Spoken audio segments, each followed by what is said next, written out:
Hello! It's us! Welcome back to Wheel Takes, a podcast about the Wheel of Time. A series of fantasy novels written by Robert Jordan, completed by Brandon Sanderson. I'm Gus, and I've read all of them. And I'm Allie, and I am on the second to last book. I don't know why I'm doing the sing-songy voice. I'm gonna stop it now.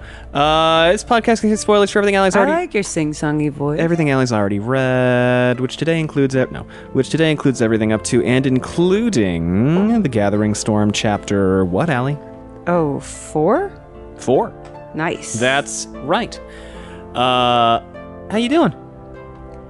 I'm so great. Yeah, man. Yeah. Me too. I'm Isn't it great. great? Lots It's great. going on. Lots to do all the Busy, time. but in like the best way possible. We got some book to talk about today. I think probably we can just go for it. Chapter 4, which you read just the other day, Allie. How'd you like it? Loved. Perrin in the dream world. What's he up to? There's a lady wolf now. There That's is. some cool lady wolf representation. There is? Yeah, there was a girl wolf. Did I just forget this? Yeah, I think so. Huh. I was just like, oh, we haven't seen a girl wolf yet. Or at least that I remember. Unless Dapple was a girl wolf. Dapple may have been a girl wolf. Anyway. The wolves don't seem to make a lot of differentiation with that. Let me see. Well, yeah. Yeah, Dapple is a she-wolf. Yeah, okay. So I did remember that Dapple was a girl, Okay. but there was another lady wolf. Something about jumping. I don't know. There's usually jumping. Yeah, anyway, and Hopper was there. Hopper was there. And Perrin went on a wolf hunt. There's a whole thing. Perrin's whole thing is just coming to terms with his shadow, I think. Kind of. That's just like, it's Jungian. Kind of. Everything. Now that I'm reading a lot of Jung, I'm like, everything's Jungian. It is it's funny. It's Jung all the way down. We were talking to a friend of ours who has studied psychology, and they were like, yeah, it's really funny because once you start reading Jung, you just go, why the fuck does everybody know Freud? It's true. It's so... Well, okay, first of all, everybody does not know Freud. Everybody knows like two things Everybody about knows Freud. about dicks. Freud's thing with dicks. Yeah, everybody does not know Freud. Everyone knows two things about... But it's true. No, Carl Admittedly, Jung is that's way... catchier.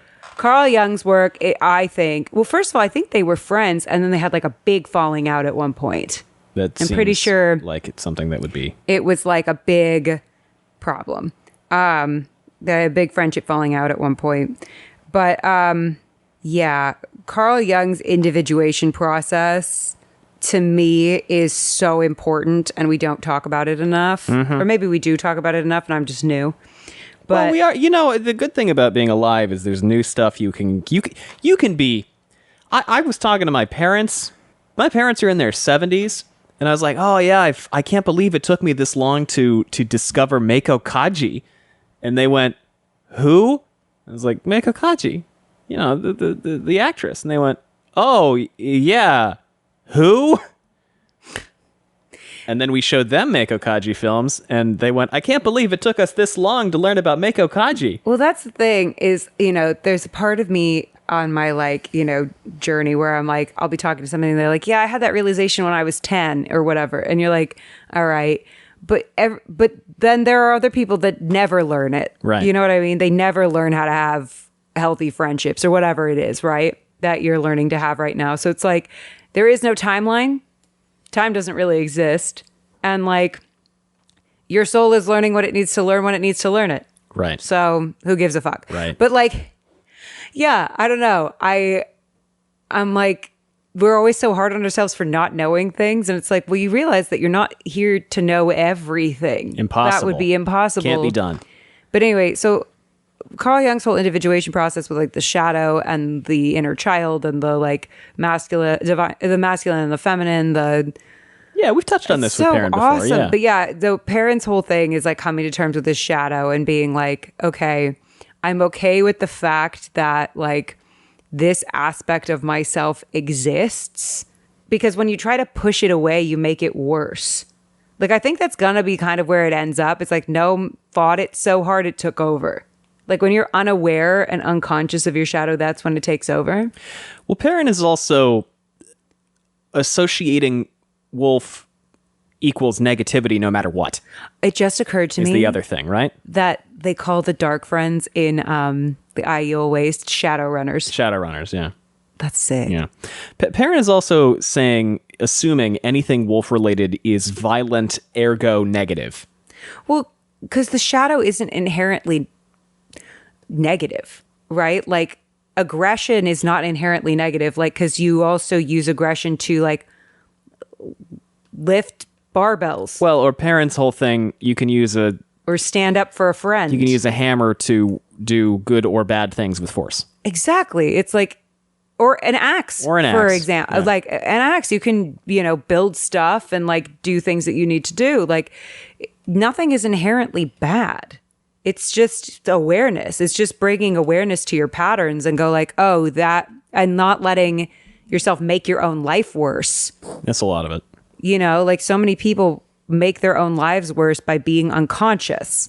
Right. It's like you're just bringing awareness to the fact that like, oh, I have, just like everyone, negative, like not even negative, just patterns that I was taught in childhood that might be blocking things from coming to me. Right. Well, and Perrin also, seems to be under the impression that if he indulges, he's assuming that wolf equals negative equals bad. He's also assuming that if he entertains or indulges in anything wolf related, it's going to completely control him based entirely on one observation of Noam that one time.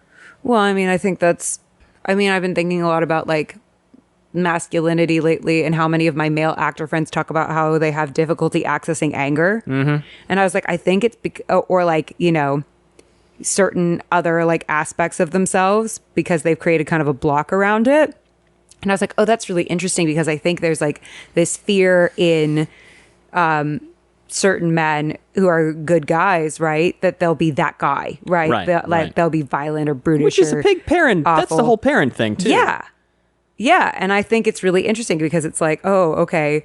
They've kind of then like cut themselves off from their anger in a way that's actually like unhealthy in a different way. Right. Right. Where like you do actually, anger is indicative of like,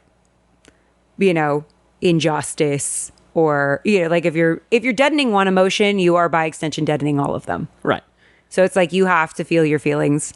I know it sucks. You do have to feel them. What spirituality is telling you to do is not to like feel less. It's telling you to expand your vessel's capacity to hold those feelings without letting them control you. Yeah, I think that's the biggest thing is not letting it control. His parents' thing, he's afraid that if he indulges or taps into wolf behavior at all, it will control him. Right. And it's like, well, it's still already controlling him because him resisting it and pushing it away is still it controlling him. Yeah. Oh, yeah, 100%. Yeah. Did you take any notes? No, it was really late when I read the chapter. Oh, okay. We'll just jump in. Chapter 4, Pattern Groans. That's the chapter logo. What's that? It's that blacksmith puzzle. No, it's not. I thought it was. Nope. No? What is it? Oh, it's fractals? Not quite. This is one where every time you see it, you don't know what it is. Yeah, I still don't. Okay, think of a doily. Yeah. What is a doily made out of? Snowflake? What? Lace? Yeah. What is the lace doing? Creating fractals? No. Holding. This is the weave coming apart. It's the weave of the. Oh. Okay. What does that indicate? The pattern is coming. Oh, that it's a pattern chapter? It's a Bubbles of Evil chapter. Oh. Because it begins. It is? There's a bubble of evil at the very beginning of this chapter. It has. Oh, yeah, some guy became Beatles again. I think. Happened too, actually. I guess there's two. A guy became Beatles, and also this town got teleported.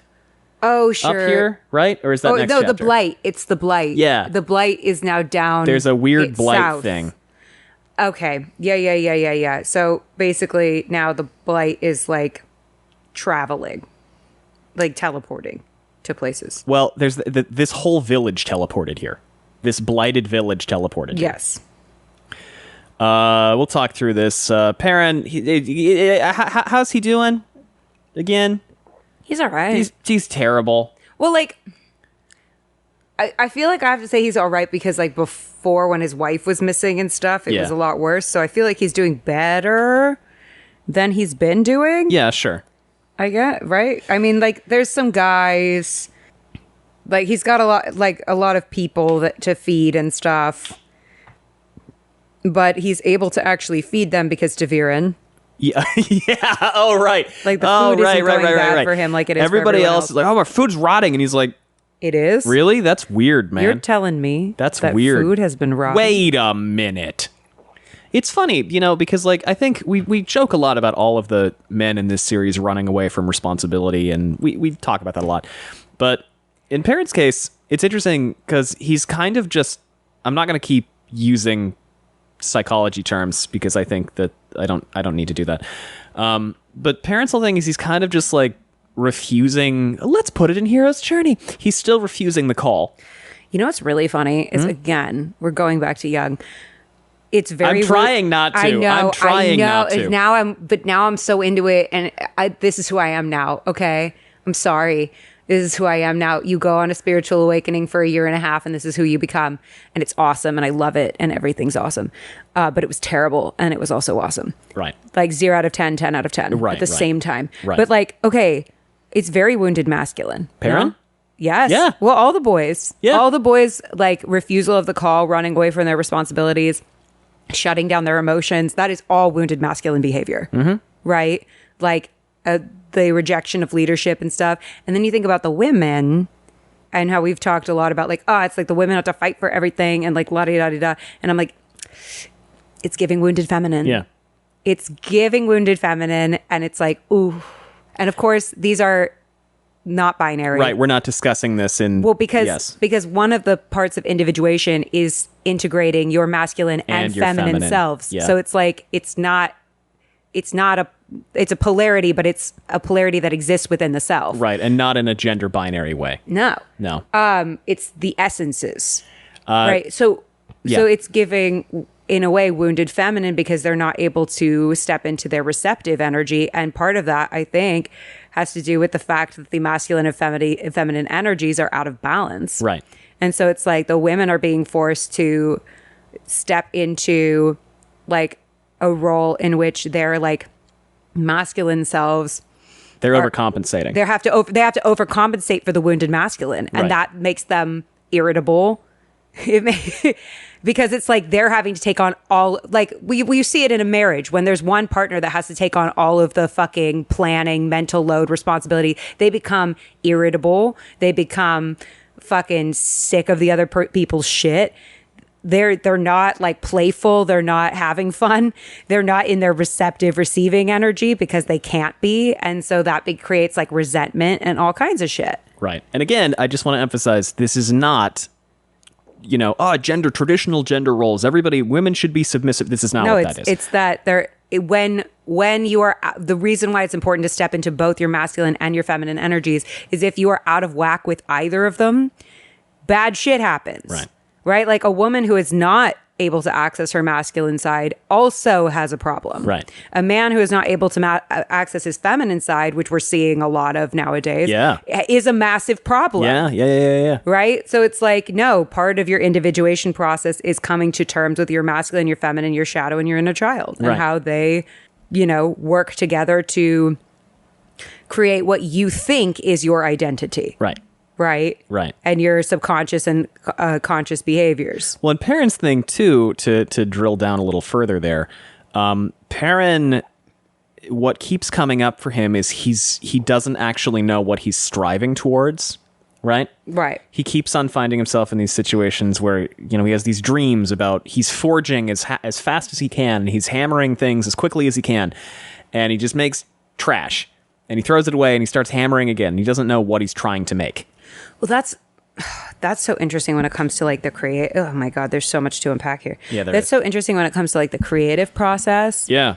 And also when it comes to like just like our workaholic culture in general, because I was talking to you about this today where I was like, we think that in order to lift a car, we have to lift the car. But like sometimes it's actually not as much effort as we think it is because the car is on a hydraulic press and we just press a button. Well, it's sometimes it's about changing one thing about your internal state and all of a sudden you are doing aligned action. But work for the sake of working, when you're just like, I'm just throwing spaghetti at the wall and seeing what sticks, it's because you're out of alignment with yourself. Yeah. And part of that is because you don't have an internal leader that's leading you. You're not able to listen to your true self. Yeah, you're not striving towards any kind of It doesn't have to be like have high achieving goals and No. but, you need to know what you want. You haven't trained yourself to listen to your internal wisdom, your Right. intuition, which is the problem of a man who is out of touch with his feminine Yeah. side, actually, is that you lose your access to your intuition and you're just working for work's sake. Right. And that's the grind set. Or a Right. woman that's lost touch with her femininity. It's Yeah. like the grind set where you're like, what are you actually What are you grinding going for? What is though? your Like, what are you doing that all for? And then, not to go back to Babylon 5 again, but you need to understand who you are so you can understand what it is that you want, Yeah. right? Yes. And then it's so interesting because that gets into like identity stuff. And it's like, well, your identity doesn't necessarily exist. It's not really a thing. This is it's also- like you're a soul having a human experience. Well, yeah, if you want to get neuroscience-y with it too, you can that's I always want of to get course you do. neuroscience-y with it. You can unpack identity away into any number of things that have been constructed. This is also why some drugs cause people to have personality changes. Well, it's like all of those things that you think make you are subconscious programming, Right. that you can actually undo. Right. You can absolutely, which I have been doing. Right. You can and Gus will tell you, I'll wake up one day and be like, that thing that's been true about me for the entirety that you've known me, it's no longer true, and it won't be. And I'm like, cool. Yeah. And it won't be. And it's like I've been able to rewire my anxiety. I don't really feel anxious anymore. No, not really. It's pretty cool. It's fucking awesome. The other thing about what was it? Perrin. With no drugs. Yeah.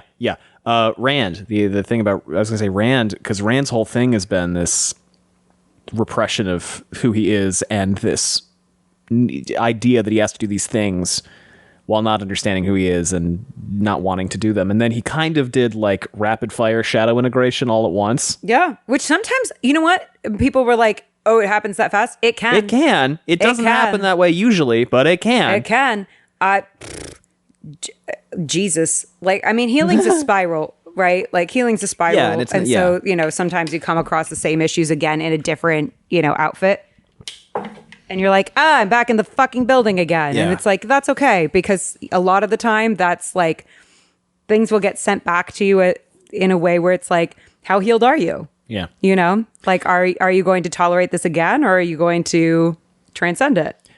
Well, let's get into the chapter. This has been relevant to the chapter, but I want to make sure we get through the chapter because, hilariously, I have to go to therapy in a little while.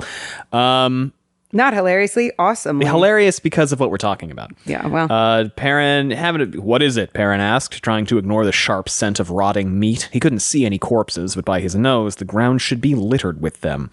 So they're looking around. What happened, Allie, to reiterate? It's that village, right? Yeah. That village that showed up at the Blight randomly. Blight Town got teleported in. And everybody probably died. Everybody from the Dark Souls fandom knows that means mosquitoes and ladders. Never mind. It's gross. It's nasty. Nobody's happy about it. There's a guy named Mori. That's cool. Perrin is like, well, that's weird. I don't know. I guess we'll ignore it. It's just kind of weird, though. I don't know who would build a town like this in Gaelden. And Missouri goes, it wasn't built here. This village is not native to this area. The wood is unlike anything I've seen before. And Barrelane is like, that's weird. And Perrin is like, That's weird. all right, burn it, I guess. I mean, yeah. So anyway, that's the setting. Tell me about the Wolf Dream stuff Perrin's got going on. So he goes into the Wolf Dream and he's doing his, blacksmithing thing, and Hopper's there, and so are a bunch of other wolves, and Hopper's like now finally trying to teach him about the wolf stuff. Because I guess Perrin is now finally ready to be there, which I guess, now looking back on it, I was very frustrated about this throughout the whole books, but it is true that like you don't want to do this stuff before you're actually ready to do it. Well, and he also didn't want to. Well, yeah. He was actively resisting it. And resistance is the worst thing you can do. Right. But anyway, so, so he is talking to Hopper, and then eventually there's a deer that shows up, and he kind of gives into the instincts to chase the deer down and nearly kills the deer, but then Hopper stops him and is like, if the deer dies here, the deer dies permanently. Right. I have a lot of thoughts about that. Well, before we get there, Perrin, Hopper keeps inviting him to go hunting, and Perrin goes, I can't hunt with you. Hopper, we spoke of this. I'm losing myself. When I go into battle, I become enraged like a wolf. Like a wolf? Hopper sent. Young bull, you are a wolf. And a man. Come hunt. I told you I can't. I will not let this consume me. I must learn to control this, or I must banish the wolf from me. There is no time left for compromise, Hopper. Hopper smelled dissatisfied. He didn't like what he'd called a human tendency to wish to control things. I mean, this is so... Because inside of us, there are three things, right? There's the animal side, right? There's the human, and then, which is kind of the middle, right? And then there's the divine, because we're also pieces of the universe experiencing sentience. Right. All three of those things exist inside of us at one time. And and you have to integrate all of them. Right. And to use different, is that id, ego, superego in any capacity, or no? I feel like no. Id, ego, and superego. I mean, yeah, it's all kind of words for the same shit. Right. It's all kind, because superego is like your like more like your subconscious stuff, your like emotions and your like desires. This stuff I know less about, but then your ego is more like your kind of like the identity you've built for yourself. And then your id is like you're the mask you wear when people like that kind of people's first impression of you. Sure. Okay. So kind of like your rising sign, your sun sign, and your moon sign. Right. It's all this. It's all words for the same shit. Mm-hmm. You know, it's all words for the same shit. The more you get into this stuff, the more you're like science, spirituality, religion. It's all the same shit. Mm-hmm. It's that we're all just trying to describe the same phenomena. Come learn, Hopper sent, frustrated. The last hunt comes. Hopper's sendings included the image of a young pup making his first kill. That, and a worry for the future, a normally unwolf-like attribute. The last hunt brought change. And his parent is like, well, I did keep asking for instructions, so I guess I should take him up on that, but, I'm not gonna do it.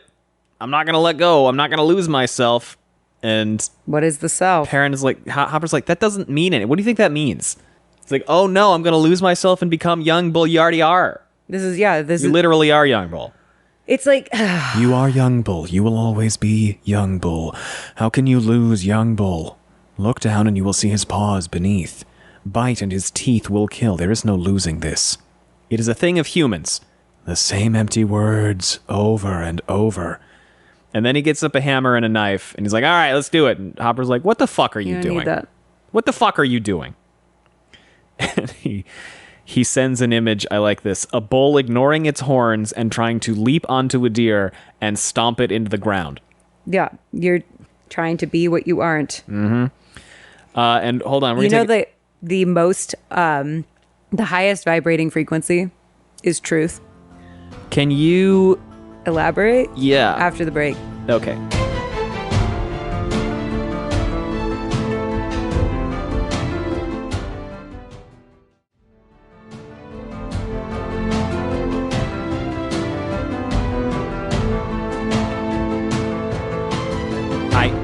One of the most magnetic and powerful things that you can be, right? In terms of the frequency that you send out, right, is your authentic self. Right. Right. Like, think about it this way: when you're interacting with somebody, you can tell when they're bullshitting you. Right. Everybody can. Right. To a certain extent, you can kind of tell when somebody's not being completely authentic. All right.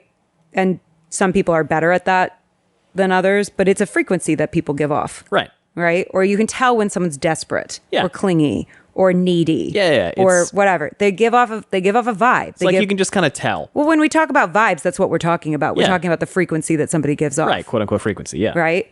So, like, when you are fully stepping into your authentic self, you are sending out the most powerful and magnetic version of yourself. So what you're saying is being truthful to yourself means the vibes are immaculate. Yes. That is what that means. That's what we're saying. When the vibes are immaculate, that is because everyone has stepped into their authentic selves. Right. And when Rand is refusing to acknowledge anything about himself, that's why we say the vibes are in shambles. The vibes are in shambles. Yes, when the vibes are in shambles, it's because your frequency sucks, bro. Right. Your frequency sucks because you're sending out an inauthentic vibe, or a like vibe of lack, or a vibe of, negativity that is like, when someone's an asshole and they walk in, you can tell. You can tell. They have a look. They have a vibe. Perrin gets into an argument with Hopper. I love this. And Hopper's like, okay, an arrow, what, we got a bow and arrow? You got a bull spitting at stuff. And Hopper goes, no, it's like a wolf shooting his claws at things. And Hopper's like, well, that's dumb. Mm-hmm. That's also dumb. Yeah, it's like... We're in the dream world. What are you doing? Yeah, when you're trying to be something that you're not, it's stupid. It looks dumb. And it feels bad. And like, that's basically what that is. It's like, why are you trying to like be something you're not? Mm-hmm. Integrate, be both. So yeah, they go hunting and Perrin lets himself go kind of wolf mode, and he thinks about, as he is, Perrin goes, I can't ignore my problems, yet you often do. And then he dreams his way into the blacksmith forge where he made a bunch of junk. What did he make? 3 chunks of metal he'd forged in his earlier dream. Oh, wait, I wanted to talk about the wolf mode thing really fast. Yes, we'll get there. Okay. I want to talk about this. 3 chunks of metal he'd forged in his earlier dream. The large lump, the size of 2 fists. The flattened rod. The thin rectangle. The rectangle glowed faintly yellow-red, singeing the short glass around it. Short grass. So he's got a hunk of metal about this big. Mm-hmm. A long rod. Okay. And then a little rectangle. Interesting. He's building something. He just doesn't know what it is. What could it be? A rod about this big? So a hunk. A hunk? Big hunk of metal, about this big. A long rod. A long rod. And a triangle? And then a rectangle. Or a rectangle. Okay. Clearly, I'm very present at this moment with what you're saying. Okay. And a rectangle.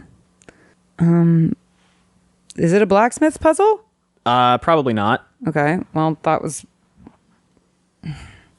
I can't think of what it would be. Something useful? Could be. A rectangle. Is he building a hammer? Maybe. Oh, right. I had that theory a while ago that he's like building Mjolnir, essentially. Okay. You know what I like about this too? Oh my God, I want to talk about so many things. Okay, one, I think it's so funny that Perrin was like, the wolf thing is going to make me like lose myself, and I'm going to, not be able to control myself or my urges and stuff. And Hopper, the full wolf, is the one that stopped him from doing the irreparable damage. Right. Right? It's like, yeah, it turns out when you accept and integrate your shadow, you stop unconsciously creating problems, massive problems, because you're aware of yourself. Self-awareness is the key to making your life not worse. Right. But yeah, I think he's creating like a Mjolnir type thing. Big old Warhammer? Yeah. That would make sense. But he doesn't know what it is yet. But you know what I love about that? What? Is that's just a metaphor for manifestation. Kind of. Because you kind of, you're in collaboration with the universe, right? Essentially, is the idea, right? Where it's like you set an intention, you set a goal, and then you allow your life to unfold, right? And you don't try to control the stream too much. Right. You because you understand that oftentimes people are like, oh, I'm so glad I didn't get that because then I wouldn't have gotten this. And it's like, yeah, you don't know as things are unfolding always how your life is building in a direction. You just set your intention to go in a direction and then you allow life to push you there. Right. By taking aligned actions toward that thing without forcing it. Because then you're just going to throw your back out. So Perrin moves from this to a series of quick dream images things. Mm-hmm. We got Matt fighting against himself. 12 different men wearing his face, all dressed in different types of fine clothing. Wait, say that again? Matt fighting against himself. 12 different men wearing his face, all dressed in different types of fine clothing. Matt spun his spear and never saw the shadowy figure creeping behind him, bearing a bloody knife. Well, that could be a bubble of evil. It could. But I also feel like that's Tower of Genji shit. It could be. Okay. Against himself. Well, that's also interesting from its own perspective. Another darkness opened in the Because then sky. we got shadowy figures and fighting parts of yourself. He saw sheep suddenly running in a flock toward the woods. Wolves chased them, and a terrible beast waited in the woods unseen. He was there in that dream, he sensed, but who was he chasing and why? Something looked wrong with those wolves. Shadow hounds or whatever they're called. Maybe. That was my first instinct. And A terrible beast waits unseen. Something is wrong with the wolves. the last one is Fail, Grady, Elias, Gall all walked toward a cliff, followed by thousands of soldiers. Okay. Fail, Grady, Elias, and Gall. Well, those are all people with Perrin. Right. So they're going towards something bad.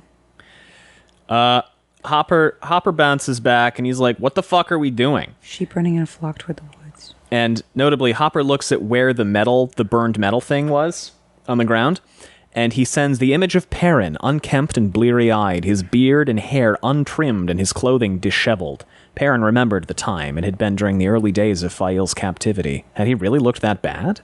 Light, but he seemed ragged, almost like a beggar. Or like Gnome. Stop trying to confuse me, Perrin said. I became that way because I was dedicated to finding Fail, not because I was giving in to the wolves.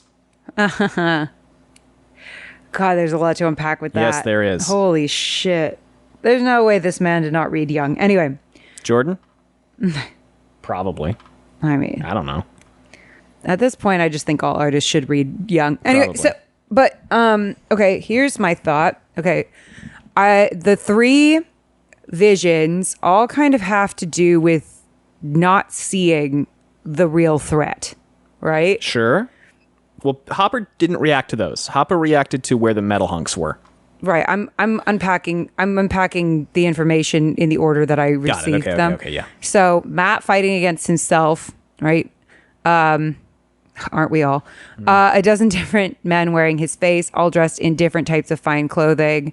Never seeing the shadowy figure behind him with a bloody knife, right? So he's not seeing what the real threat is. He's fighting himself, but there's a real threat that lingers behind him, right? In the shadows. Yes. Well, there we go. Again, shadow. Sheep running in a flock toward the woods, chased by wolves. A terrible beast waits unseen. Again, right? Something like they're not seeing the real threats, where the real threats are, right? They're focusing on the wrong things. And then Fail, Grady, Elias, and Gall, followed by thousands, all walk toward a cliff. Again, they're not seeing the real threat. So it seems like each group, and it's interesting because, so you have Matt as the first one and Perrin as Perrin's group as the last one. So I was like, well, where's Rand in all of this if you've got the two other boys? But then Rand's the sheep herder, right? But then you'd also think that the wolves would have to do with Perrin. Would make sense. But then why is Matt there? Why isn't Perrin just seeing stuff about himself? So this is interesting. Because I'm like, does the sheep one have to do with Rand or does it have to do with Perrin? Something is wrong with the wolves. Perrin's, okay, so then Fail, Grady, Elias, and Gall. This is a very specific group of people. Fail, Grady, Elias, and Gall. All of them are like, who's Grady again? He's an Ashaman. The one that's hanging out with Perrin. He's the only one. Grady and Neild. Yeah, he's the only one that doesn't feel as connected to Perrin as everybody else in that group, which I find weird. But he is in the group. Okay. So, yeah, my interpretation of those is that they're not seeing where the real threat is. All three of the boys are looking at the wrong thing. Could be. Okay. That's my theory. Okay. And then what's the next thing? Hopper reacted to the thing that Perrin was building. He looked at it and he sent Perrin, looking disheveled as he did when he was searching for Fail. Perrin said, no, that's not because I was giving into the wolf stuff. That's because I was focused on finding my wife. Mm-hmm. Yeah, the shadow usually comes out during times of stress. Mm-hmm. It's so interesting how you see it happen to people, too. It, like, takes them over. Mm-hmm. And then they're like, oh, no, I was behaving that way because they're always trying to figure out, like, oh, well, I behaved that way because la-di-da-di-da-di-da, and here's all these justifications. And it's like, well, right. Yeah, but what happened was the shadow version of you took over. And to be clear, when we say the shadow version of you, we're not talking about like an external force. We're saying everybody's capacity to work in ways that are self-destructive to oneself. Yeah. Have you ever acted in a way where you're like, why did I act that way? Mm-hmm. That's the shadow. Or when you get or pissed the inner off, child, or one of the parts of you took over. When you get pissed off, and then you look for things to piss you off more. Yeah, and which you start we all saying do. shit that you're like, oh man, I didn't mean that. And or then like, and you just start making your own life worse. You know you shouldn't, but you do it anyway. Yeah, there's a part of you that's like, stop it. Like, why Stop. are you doing this? Can't And you're like, stop. I'm mad, and I'm going to get madder, and I'm going to think about this thing that happened, and I bet this is going to go wrong, and I'm sure this will piss me off too. And then you just work yourself up. That's what that is. That's what that is. That's what that is. Yeah. So like, yeah, it's that part of you that takes over when you're like, oh my God, why did I act that way? That was crazy. You know, it can manifest in other ways too, not just anger, but like, you know, like obsessive tendencies that can be very shadow heavy. Like when you get obsessed with someone or something and you like can't stop, that's heavy shadow shit. Yeah, that's big stuff. And now to clarify again, Perrin being single-mindedly focused on saving Fail, not inherently a bad thing. No, but it's like, he did let it control and consume his entire existence at the expense of the rest of his existence. and right? listen, understandable. Yeah. Understandable.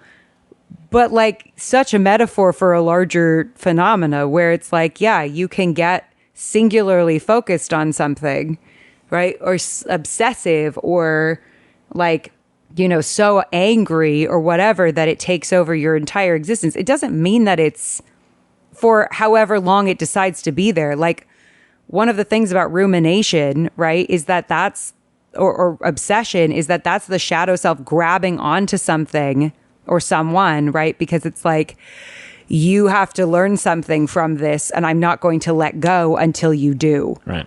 Until you learn what it is we need to learn from this. I will not let you feel peace until I, the shadow, feel soothed. And if you are unconscious of that, right? Or you're unconscious of your own triggers and bullshit and behavior, right? You can accidentally really fuck up your life.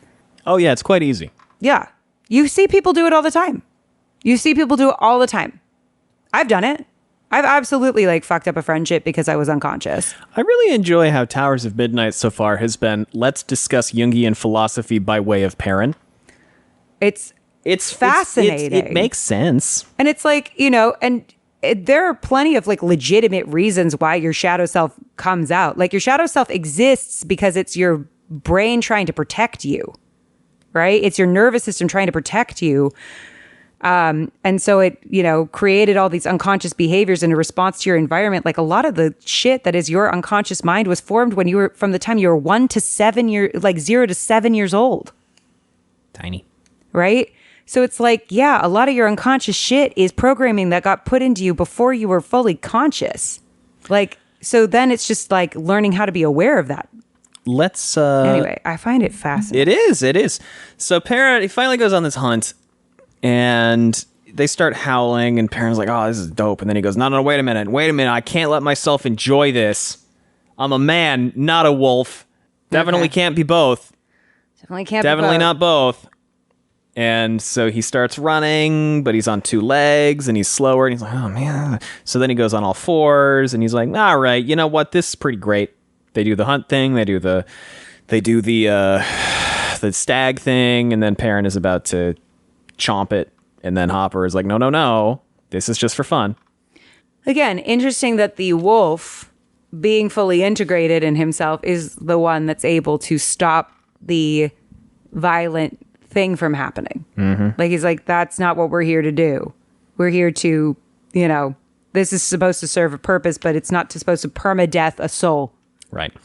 Perrin almost, you know, permadeaths this stag, and then he's hands and knees, and he's like, oh my God, that is what I fear. And Hopper goes, no, you do not fear it. You're telling me what I feel? You do not smell afraid. I worry about it then. Worry is not the same as fear. Why say one and feel the other?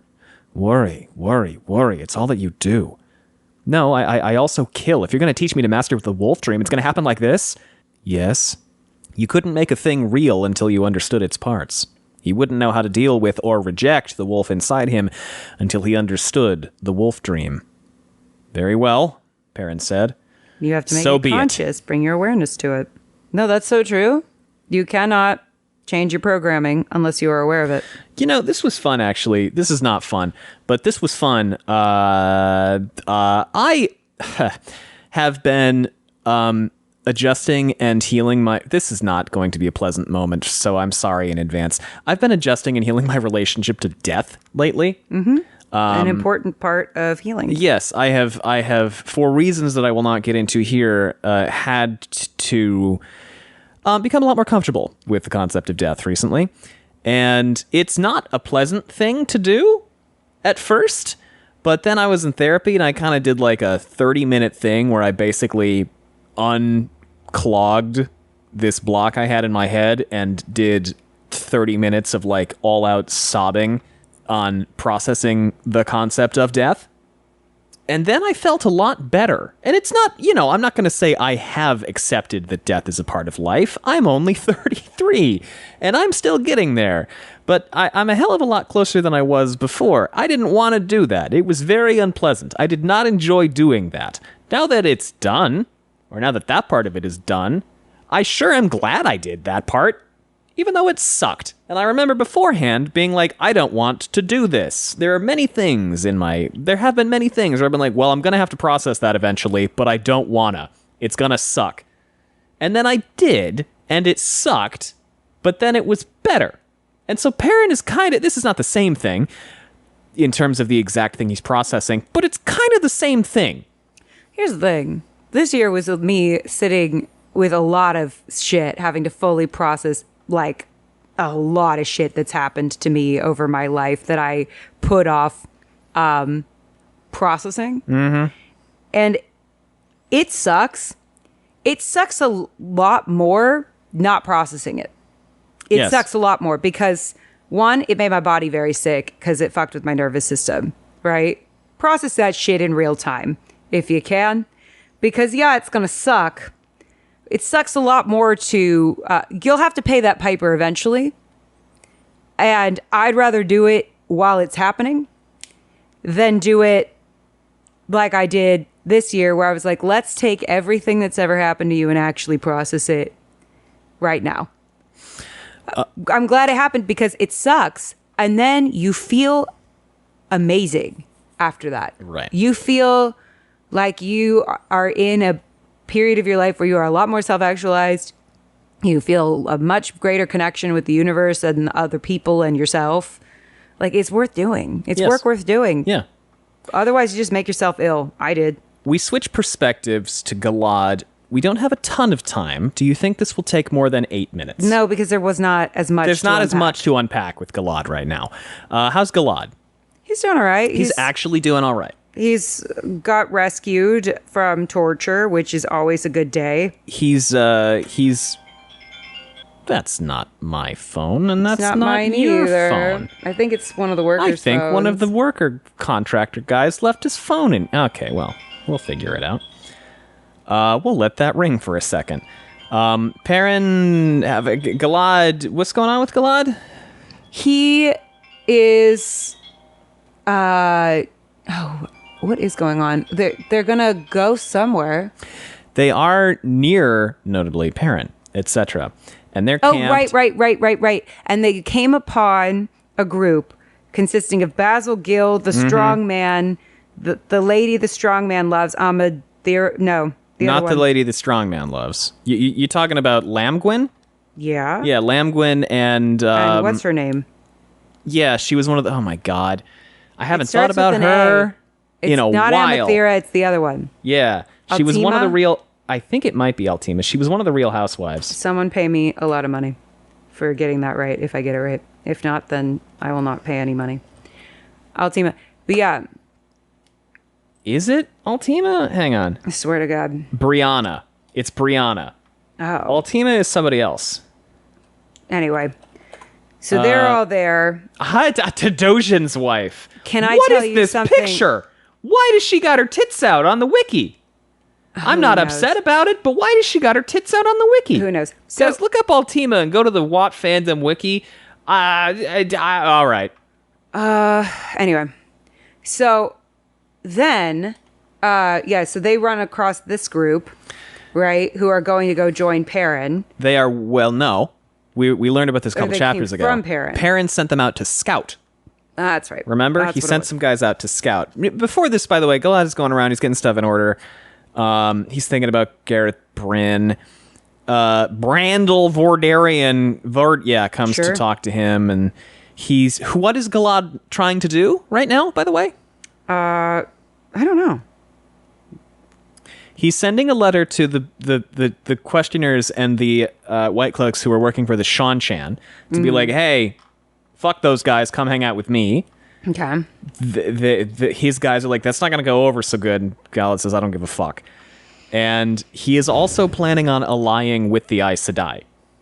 Okay. And Bornhald, Bayar, etc. are like, that's not so good. And he's like, the last battle's coming. We got to just get our shit together. Yeah. And I was like, thank you. He's like, again, I don't think you guys read the pamphlet.